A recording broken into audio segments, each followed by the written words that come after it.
va parler quoi? Information 2.0. On sait qu'il y a 8 ans passés, lorsque Ben Ali est parti en Tunisie, on a beaucoup parlé de révolution des réseaux sociaux en Tunisie, ce qui agaçait d'ailleurs un peu les activistes en disant c'est un outil, mais il n'y a pas de révolution Facebook. Ça sera quoi là le cœur du sujet? Là, le cœur du sujet, c'est justement de partir de cette idée reçue, de dire que les réseaux sociaux ont permis de révéler l'incroyable pouvoir des réseaux sociaux en termes de transmission, de fédération des peuples et des populations. Et là, se questionner, en fait, 8 ans après, où est-ce que ça en est?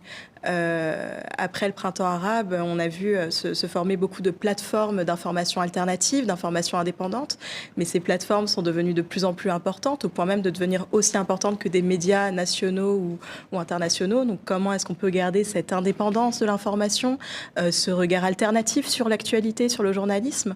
Comment, à travers les nouvelles technologies, on peut continuer à défendre une information indépendante, à la transmettre? Comment former des citoyens au journalisme indépendant, et puis aussi comment protéger l'information, donc non seulement les personnes qui donnent cette information, comme disait Rima, mais aussi protéger l'information contre les fake news.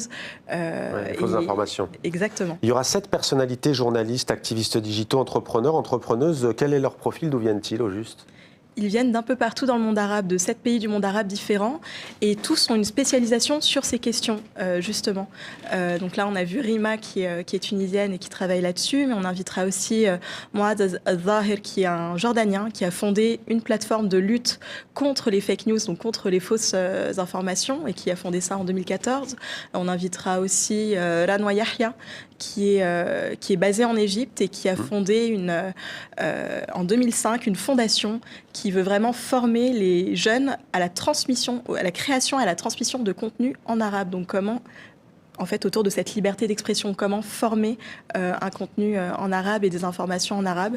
Et puis aussi d'autres spécialistes, je pense à Adir Ratas, qui est libanaise et qui a beaucoup travaillé dans les médias alternatifs et indépendants. Et une autre personnalité assez importante, Nazim Baya, qui est algérien et qui est le fondateur de El Manchar, cette revue en ligne satirique qui s'inspire du Gorafi français. Et voilà, on veut vraiment s'interroger avec toutes ces personnalités-là sur le rôle de l'information aujourd'hui et le rôle des nouvelles technologies dans cette transmission d'informations.